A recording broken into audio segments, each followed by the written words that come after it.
नमस्कार मित्रमैत्रिणींनो, कथेचे उर्वरित भाग आपण या चॅनलवरती ऐकणार आहोत. सुरुवात करूयात. डॅड, मी स्नेहा दीदी सोबत अजिबात बोलणार नाही. ती माझं अजिबात ऐकत नाही, गाल फुगवत माधू बोलली. तसं गणेश काका तिच्याकडे बघून गालातच हसत होते. चेहऱ्यावर थकवा वाटत असला तरी एक समाधान दिसत होतं. 1 आठवडा झाला होता त्या दोघांना कोमातून बाहेर येऊन, आणि आजच त्या दोघांना घरी घेऊन आले होते. त्यांचं वेलकम तर ग्रँड होणारच होतं. वानरसेनेने त्यांच्या स्वागतासाठी कसलीच काही कमी ठेवलेली नव्हती. असं असलं तरीही अजून स्नेहा, प्रथमेश आणि कुणाल सोबत बोलत नव्हती, म्हणून ते दोघेही काहीसे नाराज झाले होते. पण गणेश काकासमोर चेहऱ्यावर काही दाखवत नव्हते. काय झालं? त्यांच्या ओढावलेल्या आवाजात गणेश काकांनी तिला विचारलं. वानरसेनेसोबत सर्वच त्यांच्या रूममध्ये बसले होते. त्या दिवशी मी तिला बोलली, बेबी गर्लला भूक लागली असेल तर मिसळ मी बनवून देते, पण तरीही ती तयार झालीच नाही. मी आता तुझ्यासाठी मिसळ बनवूनच नाही देणार. स्नेहाला वाकडं तोंड करूनच माधू बोलली होती. उगाच त्यांच्या खुरापती काढणं चालू होतं. केतनने माधूला त्या दिवशी हॉस्पिटलमध्ये स्नेहाने चक्क तुला नकार दिला त्यावरून चिडवायला सुरुवात केलेली. त्यामुळे गेले 5 मिनिटं त्यांचं तेच चालू होतं, आणि आता शेवटी हा विषय आजारी असलेल्या गणेश काकाकडे सोपवण्यात आलेला होता. बरोबर केलं तिने. गणेश काका बोलला तसं माधू अजूनच चिडली. डॅड, तुम्ही माझ्या बाजूने बोलायचं असतं, माधू ओरडली. माधू, ती बेबी गर्ल नाही, ते बेबी बॉय आहे. तू गर्ल बोलली म्हणून तिने नाही ऐकलं. गणेश काका बोलला तसं तिकडे असलेल्या सर्वांनीच हसतच डोक्याला हात लावला. सर्व वाद बाजूला, आणि या दोघांचे बॉय आणि गर्ल यावरून चालू असलेले वाद वेगळे होते. स्नेहा आणि सागर एकमेकांना बोलत नसतील त्याहून जास्त वाद ते दोघे जण घालत होते.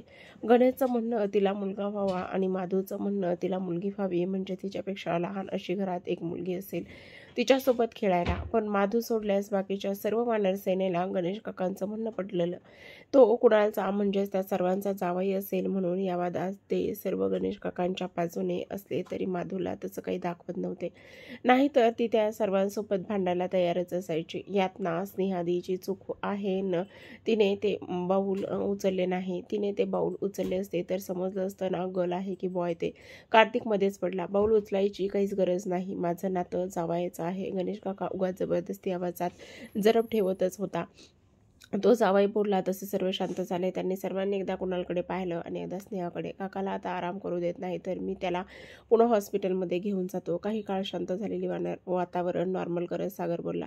आम्ही आता त्याला कुठेच पाठवत नसतो.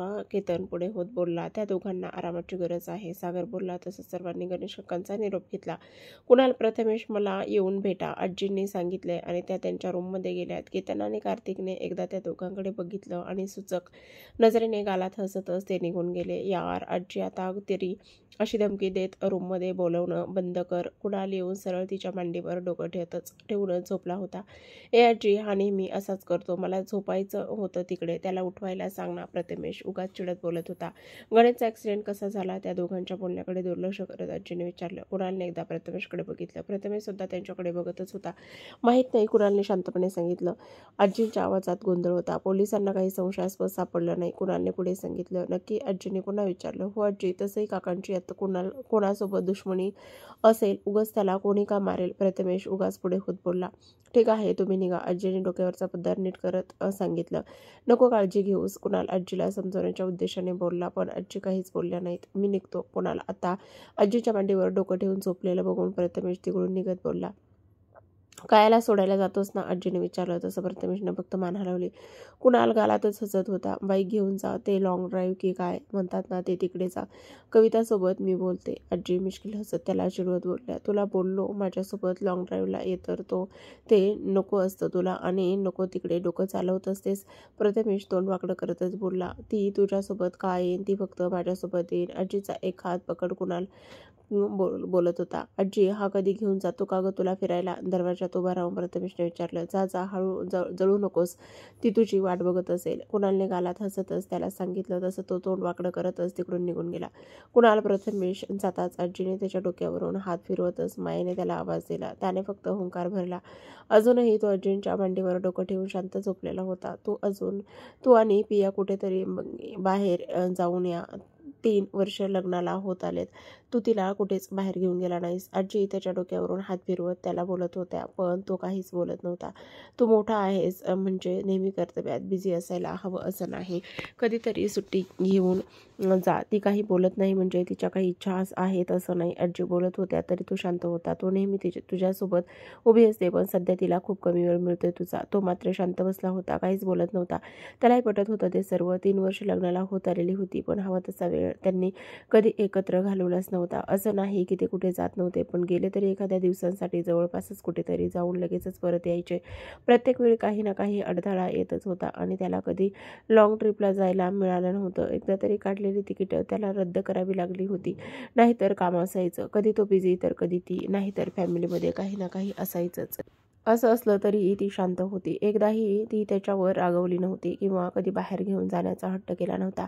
आज आजींनी आपल्याला लाँग ड्राईव्हला जाण्यासाठी सांगितलं आहे. बाहेर जाताच प्रथमेशने मिश्किलपणे सांगितलं. हो तर आजींनी सांगितलं नसतं तर तू लाँग ड्राईव्हला नेलं असतंस. तिरक्या नजरेने त्याच्याकडे बघत ती बोलली. अरे लपून तर सर्वच जातात, असं समोरून परमिशन देऊन जाणं इज डिफरंट. तिच्याजवळ जात तिच्या खांद्यावर हात टाकतच त्याने सांगितलं. हो तर खूप मोठा तीर मारला ना. चल आता काढ बाईक. तिने त्याला बाजूला ढकलतच सांगितलं. आज तू चालव, मला कंटाळा आला आहे. तो आळस देत पुन्हा तिच्या जवळ आला आणि तिच्या खांद्यावर डोकं टेकवतच म्हणाला, अजिबात नाही चालवणार. मी पुढे बसली की तुला खूप नाटकी चढतात. जा तू आण आणि तूच चालव. तिने पुन्हा त्याला ढकललं. यार आज तरी तू बाईक चालव, नेहमी मीच का चालवायची. तो नाटकीपणानेच चेहरा पाडून बोलला, पण त्याचं ऐकून तिला मात्र हसू येत होतं. ठीक आहे जा तू, नको येऊस, मी कॅबने जाते. ती नाटकी करतच बोलली आणि तिकडून ती जाऊ लागली. तुसी जा रहे हो, तुसी ना जाओ. त्याने तिचा हात पकडूनच तिला जवळ ओढत पुन्हा नाटकी करत बोलला. प्रथमेश मार खाशील आता चल पटकन. नाहीतर ती हसतच बोलली, नको ना जाऊ, थांब ना इथेच. आणि त्याने खांदे खाली सोडतच अंग लटकवल्यासारखंच करत सांगितलं, आमची काहीच हरकत नाही. काया तू इथे थांबलीस तर. मागून स्नेहाचा आवाज आला. तसं त्या दोघांनी गोंधळून मागे बघितलं. काया दी थांब इथेच, आपण मस्त कॉफी विथ मस्ती करू. कार्तिक पुढे होत बोलला. काय माझ्या रूममध्ये राहील, तसंही आम्ही दोघी डॉक्टर मस्त गप्पा करू. दिने री ओढतच म्हटलं. आले सर्व कबाबमध्ये हड्डी. प्रथमेशने सर्वांकडे रागातच बघतच म्हटलं होतं. तर सर्व त्याला नजरेने अजूनच डिवचत होते. काया तोंडावर हात ठेवून तिचं हसू वाढवत होती आणि त्याला चिडवत होती. लगेचच बाईक घेऊन येतो. प्रथमेश रागातच बोलला. अरे थांब, तुमचं डिसाईड होत नाही ना कोणी बाईक चालवायची. ते एक काम करतो, मी तिला सोडून येतो, मी चालवतो बाईक. केतन बोलला. काही गरज नाही, मी चालवतो. प्रथमेश त्याच्याकडे रागातच बघत बोलला होता आणि तडक तिकडून निघून गेला. हुश, बरं झालं मध्ये पडलो, नाही तर अजून किती वेळ याचं नाटक बघावं लागलं असतं काय माहीत. तारा एक उसासा सोडतच बोलली आणि हसायलाच लागली. तसं सर्वच हसायला लागले होते. काया सुद्धा इथे तिथे बघतच आलेलो हसू लाजतच अंगालात अडवत होती. Piya we are going out. Kunal बेडरूममध्ये येतच बोलला. पिया हातात एक पुस्तक घेऊन निवांत वाचत बसली होती. तिला जडलेली नवीन आवड होती. ती मोकळ्या वेळेतच पुस्तक वाचत बसायची. कुणालचा अचानक आलेला असा आवाज ऐकून आधी तर एका क्षणासाठी ती दचकली होती. पुस्तकात इतकी गुंतली होती की आजूबाजूचं कसलंच भान तिला नव्हतं. त्याला असं आल्याला बघून ती किंचित घाईतच उठली. कुणाल काय झालं, सर्व ठीक आहे ना. आपण कुठे जातोय, तिची प्रश्नावली सुरू झालेली. आपण मालदीवला जातोय, आता एका तासात निघायचं आहे, पुढच्या 10 दिवसांसाठी, त्याने सांगितलं आणि तिकडून वॉर्डरोबकडे जाऊ लागला. तसा तिने हात पकडूनच त्याला अडवलं. असं घाईत स्नेहाता इथे आहेत, गणेश काका आजच हॉस्पिटलमधून आले आहेत आणि असं असताना आपण आजच कसं जायचं. तिने काहीच गोंधळूनच विचारलं. पुढच्या 1 तासात निघतोय आपण. तो मात्र बाकी काहीच ऐकून घेण्याच्या मनस्थितीमध्ये नव्हताच. कुणाला काय झालंय, तिने त्याचा चेहरा आपल्या उंजळीत पकडून विचारलं.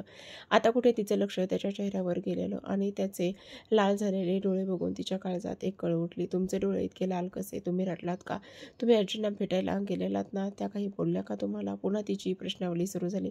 तो मात्र काहीच बोलला नाही. तसं तिने त्याला मिठीच मारली. पिया थँक्यू आणि सॉरी. तिला घट्ट मिठीत आवळतच तो इतकंच बोलू शकला.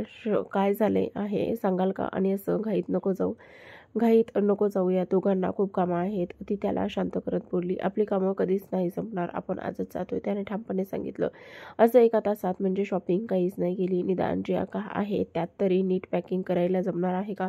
ती कपाळावर आट्या पाडतच म्हटली. मालदीवने तिने फक्त TV आणि सोशल मीडियावर बघितलेलं. तिथे जाण्यासाठी ती सुद्धा खूप उत्सुक होती, पण आजपर्यंत तिने कधीच त्याच्याकडे काही मागितलं नव्हतं. तो जे देत होता त्यातच ती खूप खुश होती. किंबहुना तिच्या ज्या काही इच्छा असायच्या त्यापेक्षाही तो खूपच जास्त तिला देत होता, असंच तिला नेहमी वाटायचं. आत्तासुद्धा मालदीवचं फक्त नाव ऐकूनच तिच्या मनात काहूर उडायला चालू झालं होतं. पण तिकडे जायचं म्हणजे तयारीसुद्धा तशीच करावी लागणार होती आणि असं अचानक जायचं म्हणजे जे काही लागेल ते आपण तिकडे घेऊ, त्याने सांगितलं. कुणाल, काय झाले ते सांगाल का? किंचित आवाजात जरब आणण्याचा प्रयत्न करत तिने विचारलं. त्याची अवस्था बघून मनात खूप काही प्रश्न उठले गेले होते आणि नाही म्हटलं तरी तिला भीतीसुद्धा वाटायला लागली होती. काहीही झालं नाहीये, आपण असंच फिरायला जातोय. आजी डोकं खाते. तिने तिकीटं काढून ठेवलेली आहेत. स्वतःला सावरत त्याने सांगितलं. मी तुम्हाला आज नाही ओळखत, इथे नाही, पण तिथे जाऊन मला खरं कारण जाणून घ्यायचं आहे, ती बोलली आणि तशीच पॅकिंगला करायला निघून गेली. तो मात्र जाणाऱ्या तिच्याकडे बघत तिकडेच उभा होता. पिया, किती बदललीस तू, ठामपणा आला आहे तुझ्यात. लाजरी घाबरी पिया, आता खरंच मोहितेंची सून वाटावी इतकी कणखर झाली आहेस.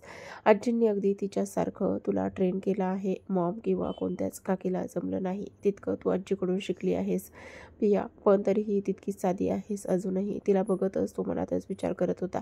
आता चालवणार ना बाईक? बाईकवर बसून कायाने मुद्दाम प्रथमेशची कळ काढली, पण त्याने अजिबात तिच्याकडे लक्ष दिलं नाही.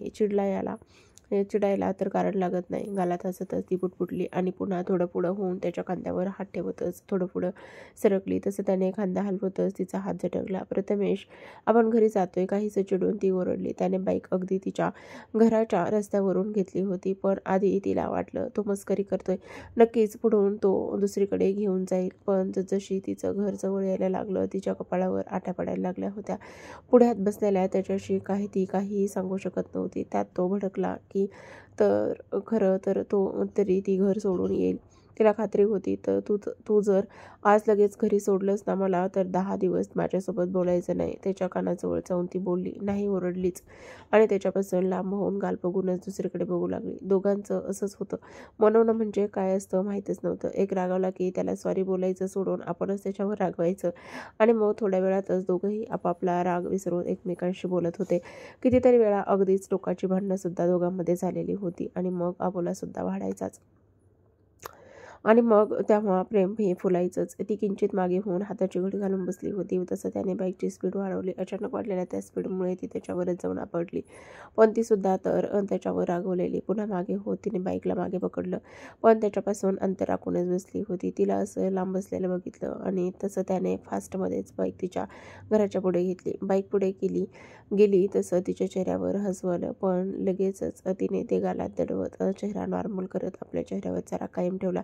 लॉंग ड्राईव्ह खरंच लॉंग झालेली. त्याने अगदी बाईक फिरून नंतर समुद्रकिनाऱ्यावर बाईक लावलेली. रात्रीच्या वेळी मुंबईसारख्या शहरात निवांत बसण्यासारखं ठिकाण हेच तर खरं होतं. त्याने बाईक थांबवली तसं ती बाईकवरून उतरली आणि रागातच पुढे जाऊ लागली. बाईक थांबून तो सुद्धा तिच्या पाठोपाठ आला होता.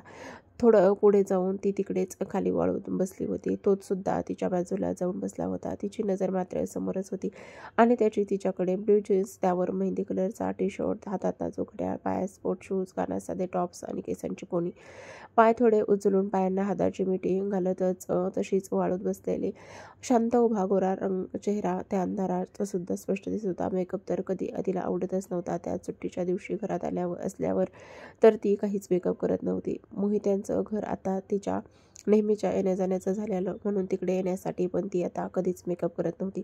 त्यांना सुद्धा हे नेहमीचंच झालेलं. आज सुद्धा तशीच होती, अगदी घरच्या कपड्यातच, साधीसुधीच. तर प्रेक्षकांनो, इथून पुढचे कथेचे भाग तुम्हाला आपल्या या चॅनलवरती पाहायला ऐकायला मिळणार आहेत. त्यामुळे तुम्ही चॅनलला सबस्क्राईब करा आणि कथा एन्जॉय करा.